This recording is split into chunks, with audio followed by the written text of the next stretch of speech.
இப்போ டிஎன்பிசியில் வந்து தனி வட்டிக்கும் கூட்டு வட்டிக்கும் உள்ள சம்மு வந்து கேட்பாங்க. அது எப்படின்னு ஒரு சொல்லி தரேன், பார்க்கலாம். இப்போ தனி வட்டிக்கும் கூட்டு வட்டிக்கும் உள்ள வித்தியாசம் கேட்குறாங்க.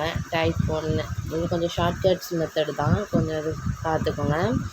5000த்துக்கு அசல் வந்து 5000 கொடுத்துருக்காங்க. 8% கொடுத்துருக்காங்க. 2 ஆண்டுகளுக்கு கேட்டிருக்காங்க வட்டி வீதம். கூட்டு வட்டிக்கும் தனி வட்டிக்கும் இடையே உள்ள வித்தியாசம் காண்க அப்படின்னு கேட்டிருக்காங்க. இப்போ அசலோட பர்சன்டேஜ் பெருக்கணும் அப்படின்னா 2 0 வந்து நம்ம அடிக்கணும். அந்த மெத்தட் வந்து மனசில் வச்சுக்குவோம். இப்போ அசலை எடுத்து 5000 இன்ட்டு பர்சன்டேஜ் வந்து 8.